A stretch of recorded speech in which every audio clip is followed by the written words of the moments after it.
It's quite far. uh, yeah, we're running at current okay kilobits currently, but it goes up and down. Alrighty, I am back. Thank you for Welcome your back. patience. Can you do your thing and pull up the window with the star map on our thing? Thing. You know what I'm talking about. Yep, I'm I know totally what you're making talking sense. about. Don't worry, I got it. The thing with the thing. Yep, thing is up. Okay. So if you have watched or listened to the stream or the podcast or the YouTube, you know that I am a big fan of the lore. I love the lore. I enjoy reading it. I am certainly not on the level of people like Algrid from Info Runners, Paul Shelley of Astropub fame, Jail, just because as much as I love reading it, I'm not formally trained and educated in order to understand all the context that goes into a lot of this stuff and the symbolism. But I do find it fascinating just because I'm an avid reader. And I have found that a lot of people, when you are talking about the Vanduul, a lot of people aren't familiar with the history of the Vanduul, the Vanduul War or the conflict with the Vanduul, and a lot of people are under the impression that the Vanduul are marching towards Stanton, or the Vanduul are on the warpath towards Earth. They want to conquer Earth, that sort of thing. And so I wanted to use the star map to sort of do a short guided tour of the March of the Vanduul across UEE space since first contact, and also to explain how the Vanduul operate a little bit, and make a few predictions about where we might encounter them in the PU, based off of the lore and based off of what we know. So do me a favor, Naz, if you will turn on the jump points. And let's see, it's and if you will pan, actually you're good where you are. If you will maybe pan over a little bit to the left so that way we're more centered over Orion. So first contact with the Vanduul occurred on August 9th, 2681. And again, in game time right now, it is 2952, so several centuries later. We've been in conflict with the Vanduul for, let's see, 271 years now since first contact. But with Operation the Operation Farstar, humanity in the UEE is expanding rapidly across space as we're discovering more jump points and more systems. And it's sort of the way you're looking at the map on the screen, and the sort of default way. But the farthest west, my speech impediment, the farthest west we had gotten really was the Orion system. It was a settled system. You have the cities and colonies on the planet of Armitage in the Orion system. I hope I'm saying that correctly. But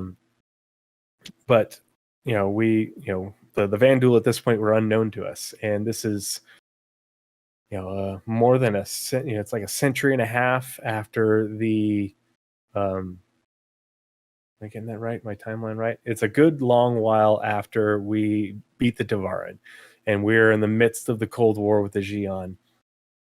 And all of a sudden, out of nowhere, these unknown aggressors, the Vanduul, launch a raid on Dell Township on Armitage in the Orion system, and they slaughter everyone and capture one human.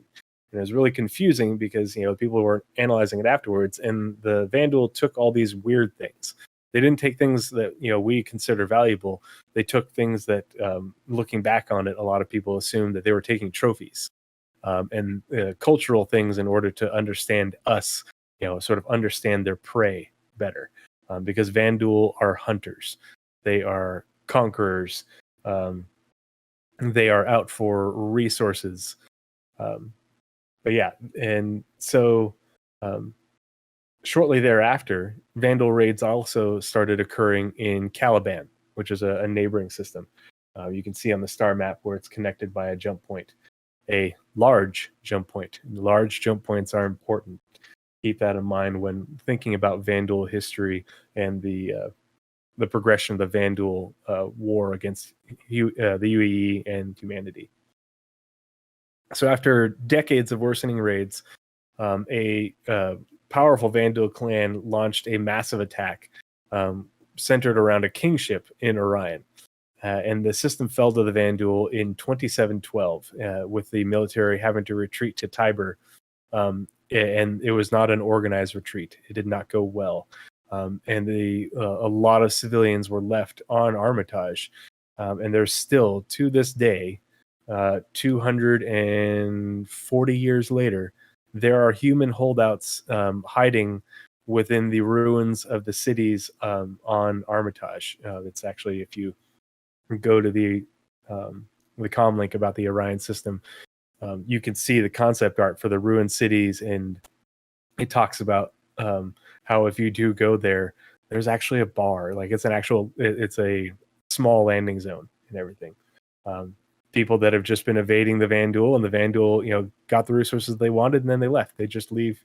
They don't settle systems, and so once they, scrape a planet largely clean of what they need, whatever's left is left, and they just sort of leave it. So those humans still eking out an existence on Armitage in Orion. And so this began what is a pattern of behavior for the Vanduul that they pretty much have stuck to throughout the conflict, the war with them. And so after conquering Orion and forcing the UE military to retreat and abandon a lot of civilians on Armitage, the Vanduul bide their time, and they conduct raids, continue to conduct raids in the Caliban system, as well as conduct probing attacks against the UE military in the Tiber system, which, after falling back from Orion, the UE military is building up their defenses in the Orion system, putting a whole lot of Navy resources there because they're expecting another attack. Especially as these attacks continue to escalate. And so the conflict in Tiber began really in earnest in 2732, 20 years after Orion fell. And so that's when the historians really say that the siege of Tiber began. And despite the best efforts of the UE military and the UE Navy especially, Tiber eventually fell in 2736 when a kingship arrived in system from the Orion jump point. And estimates by historians are that losses were in the millions during the siege of Tiber on both sides. We really gave as good as we got until that kingship arrived. And once that kingship arrived, it broke the UE line of defense and forced the UE military to retreat. Because Tiber wasn't really settled or colonized, there wasn't much of an evacuation as far as civilians. But the military hastily retreated from Tiber into the next system, Virgil. And if you just want to show Tiber, you can see where it's linked to Orion on the star map. Actually, I'm going to put it up on my screen. So you can see where Tiber is linked to Orion on the star map by a large jump point. And then you can see it's also connected to Virgil by a large jump point. You can also see that Orion is connected to Caliban, but it is only connected by, that looks like a small jump point from, is it medium? Yep. Orange or medium. Yeah, it's a medium jump point from Orion to Caliban, and I think it's a medium from Viking to Caliban as well. So we'll come back to that in a second. But so the UE military is it rapidly retreats from Tiber when after the kingship arrives and breaks their line of defense.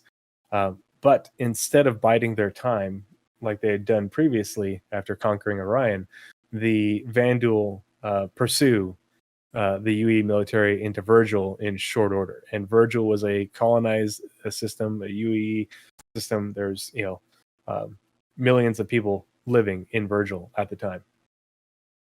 And so after, but because so much of the efforts at stopping the Vanduul were focused on Tiber, once the defenses fell, there wasn't as much, as far as fixed defenses and infrastructure in Virgil for the UE military to fall back on. So they fell back in disarray. They couldn't establish a line of defense, and in pour the Vanduul through that large jump point again, with the kingship at the lead. And again, it does not go well. The UE military is not prepared. And so the Virgil quickly fell less than, within a month of Tiber falling. But this time, unlike with the fall of Orion, the military was able to cover the retreat of large numbers of civilian refugees. So even though the system fell quickly, they were able to organize a retreat and get a lot of people out of the system. But this reestablished that sort of pattern of behavior with the Vanduul. So after taking Tiber and then Virgil in short order, they sat on their heels, kind of, and just conducted raids and probing attacks into neighboring human systems. And you can see that Virgil is connected by a large jump point to Vega and Oberon. Vega was a established human system. It wasn't a full-on UEE system. They didn't have Senate representation, but there's a large U.S. human population there. The two planets had been terraformed and colonized. Oberon was not. I think one of the planets had a terraforming failure, but there's still infrastructure there. There's resources there. There's humans living there. But so now the Vanduul, they've conquered Orion. They've conquered Tiber. They've conquered Virgil. They're conducting probing attacks into Caliban, Oberon, and Vega. And this is in the mid 2700s. So they're biding their time. They're conducting these probing attacks. And as the years go on, it becomes more and more clear that the scale of the probing attacks in Caliban are showing significant Vanduul interest in the system. And the commander for the system, the commander of the defenses, is begging UE High Command for more resources, more reinforcements, in order to upgrade their early warning systems, in order to upgrade their defenses, because she thinks that an attack, I think it was a she, thinks that an attack is imminent. And eventually, despite all the requests, High Command is like, no, we are more worried about the Xi'an. We can't dedicate resources to Caliban right now, that sort of thing. And so the UE military is really not in a good position when the attack finally does come. And it's interesting that the Vanduul started in Orion, and then they attacked Tiber, and Tiber quickly fell, and then they attacked Virgil, and then they come back, and now they're focusing their efforts on Caliban, and it's on a different line, and it's also as far as we know, only connected by medium jump points to not only human systems, but the human system of Oberon, as well as the small jump point to Null, but it's also connected by medium jump points to Viking and Orion. So I think that is the main reason why the UE military didn't really consider it a threat, is because we only knew of medium jump points coming in from Vanduul systems into Caliban. I think it gave the UE military high command a false sense of security that they can't bring in their larger forces into Caliban against this because there isn't a large jump point. And yet, when the attack did come, it was led by a kingship again. And after only 2 days and heavy losses, the UE military was forced to retreat. And again, luckily, most of the system's inhabitants were able to be evacuated, but this is a really high cost. There's actually a really good lore piece that talks about the, I forget which squadron it was, where basically all but one of their pilots was killed. I think it was while defending the evacuees and getting them out of the line of fire as they're retreating from the Caliban system, The Fall of Caliban. There's a big lore piece on it. It's good reading. You should check it out. But so they're able to get most of the civilians out. Reinforcements from the UE military, the UE Navy, arrived after the initial retreat by a few days, and they tried to retake the system. They tried to force the Vanduul out, but after heavy casualties, within a month, the system was officially abandoned, and all UE military forces were pulled out by July 23rd, 2884. That's considered the official date of the fall of Caliban. But you can see there's a big time span in between when the siege of Tibur ended at the end of 2736, Virgil falling in the beginning of 2737, and then Caliban falling in 2884. It's almost 150 years, like 148 years or whatever. And so the Vanduul had been biding their time for quite a while before undertaking the attack of Caliban. And this is just theory crafting, but I really think that the timing of the attack was based off of the Vanduul finding a large jump point from one of their systems, from another system into Caliban. Because otherwise, there's no way a kingship came through a medium jump point into Caliban. And it is in the lore. And so unless they're going to retcon something to say that it wasn't a kingship, and they've actually done retcons on a few things to say that, yes, it was a kingship that led this attack. I really do think that Caliban is linked by a large jump point that we don't know about to maybe the Vendetta system, or another system that we don't even know about. And I think that's why Caliban fell, is because the UE military thought that we knew about all the jump points coming into the system. We don't know where that kingship came from. We just know that it showed up. So moving on, following the fall of Caliban, intermittent raids continued in Vega.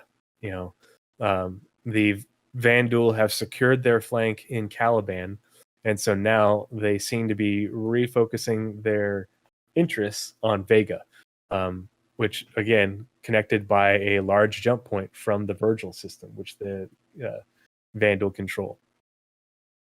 And we've got mentions in the lore that raids continued into the early 2900s, increasing in the 2920s and 30s. And the big signal, which High Command actually dismissed, was when a incursion by a Vanduul raiding party occurred in the neighboring system of Oberon on June 11th, 2945. And a distress call came out from a refueling station, much like there are in our stations that we know of in game, saying that they are under attack. And then everything went dark. And when the UA went out to investigate, they found that everything had been destroyed. Everybody was killed. But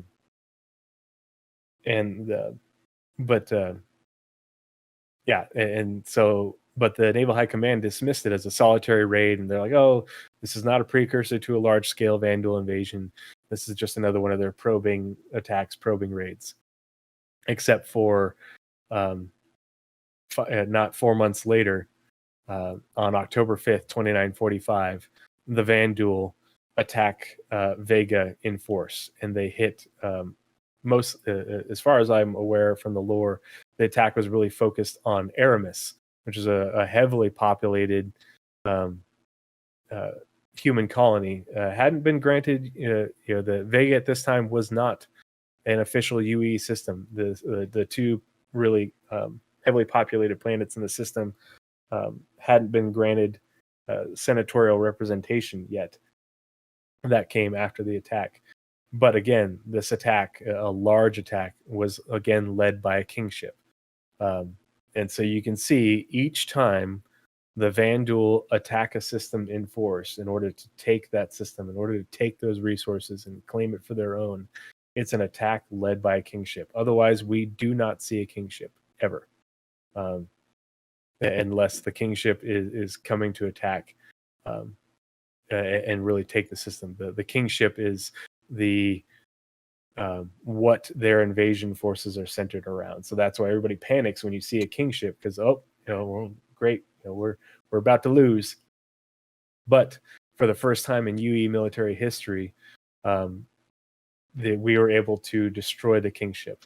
Admiral Bishop with the UE Navy Second Fleet, centered around a Bengal carrier with a bunch of destroyers and other capital ships, is able to turn the tide. They were able to destroy the kingship around Aramis in Vega, in the Vega system, and they drove the Vanduul forces from Vega. And so this is a huge turn. A lot of casualties, high casualties, particularly in New Corvo, which is like the capital city on Aramis. And that's what you see in the Squadron 42 trailer, with Admiral Bishop walking through the ruins, and all those fires and smoke. But we were able to push them back. For the first time, we defeated Kingship, we defeated their invasion force, and we stopped them at Vega. And that's when the Admiral Bishop's Senate speech came out. The Vega was granted senatorial representation. It was made a full UE system. And this is in 2945, and it's now 2952. Shortly after, though, the UE military intelligence got word that the Vanduul were preparing for to mount an actual attack in the Oberon system, not just a raid like that had foreshadowed the attack on Vega. And because Admiral Bishop was already in Vega, he's very concerned about this, because Oberon has a large jump point between going to Vega. And along with the large jump point coming from Virgil, it means that it would make defending Vega very difficult, because you'd have to be covering two lines of approach with large jump points that a kingship could come through. It would mean spreading their defenses thin in Vega in order to protect the system. And so obviously Admiral Bishop did not want Oberon to fall to the Vanduul, even though it wasn't a heavily populated system. It wasn't a ton of value there. It was strategically important. And this is actually the second time that Oberon became very strategically important in its history.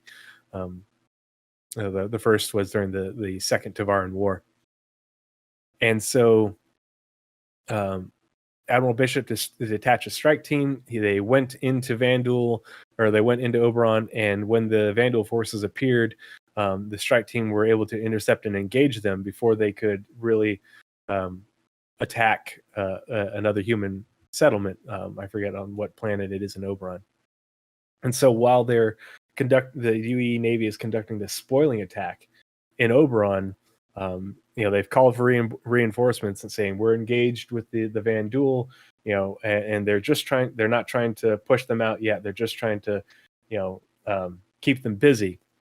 And while they're keeping them busy, Admiral Bishop jumps into Oberon with the fleet, including the Retribution, the ultra super capital ship that we've only seen concept art and white box art for, and orders the Retribution into Oberon in order to cut off any escape for the Vanduul.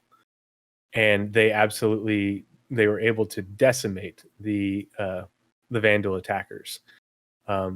And so it's a huge victory. It wasn't a full-size clan. there wasn't a kingship involved in the attack, but it was a significant force, and the reports say that multiple Vanduul capital ships were there and were destroyed. So along with, even though it was a Pyrrhic victory in Vega, defending Vega, we got a big victory against the Vanduul, where we were able to bring the retribution and the fleet to bear against a more medium-sized clan, and just essentially wipe them out almost entirely. And now we have, the retribution moved on, but now we have a large contingent of Navy capital ships in Oberon. There's static defenses there, keeping an eye on things, making sure that we can hold Oberon and protect the flank of Vega, so that way a very important UE system doesn't come under attack. And so that is. And there's one last thing, which is going to tie into. Let's see, where is it?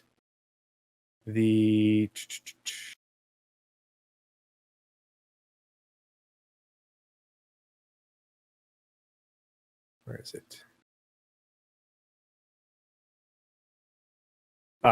And there's one last thing that was a little tidbit, but it's important. And I think it ties into this, and it's really flown under everyone's radar. So we halted the Vanduul at Vega. We stood our ground. We were able to destroy a kingship for the first time. That's got to be a big blow to the Vanduul. And then shortly after, we were able to wipe out a medium-sized clan in Oberon, and really show them, hey, we're serious here. You will, you shall not pass, that sort of thing. But in the advocacy, there's a lower Spectrum Dispatch comlink called Advocacy Archive Case File EA number. And it talks. It mentions how a small Vanduul raiding party, originating from the Vanguard system, which is way away from everything else that we've been really encountering with significant Vanduul raids and the losing systems to the Vanduul. But sensors in the Lear system, which isn't even a UE system, detected a small Vanduul raiding party coming from the Vanguard system and the Vanguard jump point. And so I think, and this was in 2946, a year after the battle for Vega and Operation Mandrake and the battle for Oberon. And so now I think the Vanduul, after having met stiff resistance in Vega and Oberon, are probing for another front. They are predators. They don't want prey that's going to fight back. They don't want hard targets. As much as they love combat, they also need resources. They need food. They need material for their war machine. And so I think that lore bit is a foreshadowing of now the Vanduul are opening up another front and are looking at different ways to get into more vulnerable systems that aren't on what the humanity traditionally thinks of the Vanduul front. Because we only know of other Vanduul systems that we've never been to, from captured records from what was called the X-12, which most of us seem to believe it was a Vanduul driller that was found derelict in the Garen system. And but we don't know how it got in the Garen system. And a driller is about the size of a Bengal. It's huge. And so we don't know how it got in the Garen system. Maybe they'll retcon that. But without going from, say, Vanguard to Elysium to Idris, and Idris to Garen, we don't know how X-12 got there. But it's pretty far from Vanduul space. So there could be other jump points that we don't know about that the Vanduul do. And so when you were talking about dynamic events, Nazeris, I was like, ooh, that's a good segue into what I'm going to be talking about, the Vanduul, because we know that the Vanduul are all about resources. You know, they're very combat oriented, but they also are resource oriented. They have to eat to survive just like everyone else. And the Vanduul line of advance is centered really around, you know, probing attacks for years and years in order to test our defenses, you know, and you know, figure out how we work, and figure out how to fight us. And then they bring in the big guns. It's all while they build a kingship and get it ready for invasion. You know, going from Oberon or Orion to Tiber to Virgil, and then into Caliban via, you know, what should be a unknown jump point to us, and then into Vega with a kingship again. And now we know of raiding Vanduul raids into Lear, from Vanguard. Vanguard is connected by a large jump point to Elysium. It's also you know, and after Elysium is Centauri and Idris. Elysium is the former home system for the Tavaran. We know that the Vanduul have gotten as far as Garen, because that's where we found the derelict Vanduul capital ship that we got so much of our information about the Vanduul from, because the Vanduul typically blow up their ships if they're going to be disabled. You know, they will commit suicide.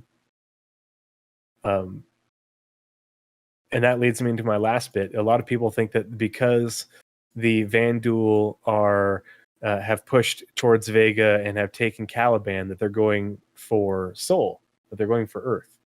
Well, we have pretty well explored Earth. It is unlikely that there are jump points out of Sol that we don't know about. And right now, there's only 2 large jump points, and they go to Croshaw and Davian. The large jump point into Croshaw has a large jump point leaving it into Farron and Retor. Retor is where all the universities are at, but it's connected to the Null system by a medium jump point. And we've known about the Null. We've been in the Null system for a long time. It's a pirate-controlled system, very lawless. But it's connected to Caliban, but it is connected by a small jump point. And so I think that the Vanduul advance from Caliban has not continued into Null or any of the other systems, because they haven't found any jump points that we don't know about in Caliban. And so they can't send a large a large force into Null. And not only can they not send a large force into Null, but Null is 120 AU across. 120. So they can't go from Caliban through Null to Croshaw to Sol. It would be a logistical nightmare, and B, they can't bring any of their big ships. They can't bring a kingship in there. They probably can't bring in even a driller. You know, probably restricted to very small ships. So that line of advance, they can't lead. You know, they own Caliban, but they can't get into Null or neighboring systems. At least not yet. You know, maybe there's other jump points that we don't know about. That could be the source of a dynamic event. But the sort of northwestern portion of the UEE is fairly well secure with the forces that we have in Vega and Oberon, because they can't really come through Kellogg, because there isn't any large jump points to Vanduul systems that we know of there, and we haven't heard of large probing attacks there. And so unless there's a bunch of unknown jump points, you know, we're in a pretty good place there. But we know that they're probing into the southwest of the UEE, around Elysium, around Idris, you know, and that gives them access to the heart of the UEE. And so they could come through that way. We just don't know where they're going to be coming from. But yeah, that's my take on that. I don't think that the Vanduul are coming for Earth anytime soon. It would be a long, you know, we know that it took them from 2681 to 2945 to go through Orion, Tiber, and Virgil to get to Vega. In order to get to Sol, they'd have to go through Elysium, Idris, Retor, and Croshaw to get to Sol. You know, it's a long, hard fight. Those are old UE systems, well established, well defended. But we'll see. I think we'll have dynamic events in Lear and Elysium with the Vanduul, along with dynamic events, on the northwestern front in Oberon and Vega. Because if you look at those jump points, if you look at the map, it gives you a pretty good idea of where we're likely to see the Vanduul and what types of Vanduul forces we might see. If your org is hunting for big Vanduul trophies and big payouts from the UEE of Vanduul capital ships, you're probably not going to want to look for Vanduul in systems only connected by small jump points to Vanduul systems. You're going to want to go to some place like Elysium. You're going to want to go to Oberon. You're going to want to go to Vega and wait for the Vanduul there. Those are going to be the systems where the dynamic events against the Vanduul on a large scale are going to occur. But yeah, that's my thoughts. Oh boy. That is intense. Mm-hmm. I got nothing, Lord. I've got nothing to add to that. It's just a lot of information. Yeah. A lot of people just look at the star map and like, ooh, it's pretty and it won awards, and it's like it's full of really good information if you tie the star map into the lore. Yeah. And as Paul always says, the lore influences gameplay. Yep. And if you just read the lore, it doesn't give you the context that the star map does. And I think it's just like when we were talking about the items with the progress tracker. In order to make predictions or set expectations for when things release, when it comes to gameplay and what the game will look like in the future, especially when things are like dynamic events against the Vanduul are concerned, the lore and the star map are really where you get that information, where you can sort of make those predictions. Yeah, makes me even more anxious to play Squadron 42. Right? And we don't even know. Like the Squadron 42, we've only seen bits and pieces in Odin as well as the trailer in Vega. Yeah. We don't know, we don't know if Squadron 42 actually takes place in Vega. I think it does. I think we only know of the missions in Vega. We only know of the stuff they put together, which is mostly episode 1 stuff. Mm-hmm. So episode 2 and 3, which are, as far as ship-related stuff goes, Pegasus and Retribution. Not coming in Cruiser, battle cruiser. Yeah. Oh, so much stuff. So much really cool stuff. I think that's everything for this show. Right? That is the My Scanner Anomaly. That is everything that we have on the docket for tonight. All right. So as we're about the technical issues. I'll hopefully get. I'll almost definitely get fixed by week. So, thank you everyone for showing up. Those who showed up for live, those will be posted. Hopefully, I say this every time. Hopefully tomorrow, both on podcast places and YouTube. Technical difficulties willing. We had a subscription gift by Tree. We also had Black Intellect show up and follow. Thank you both. I'm really rusty on these outros, but thank you again for everyone who's showing up. And that is going to be it for this week. So we'll see you all next week. And as I say, be kind. That's Paul's outro. And as always, be kind. Have a good night. Bye.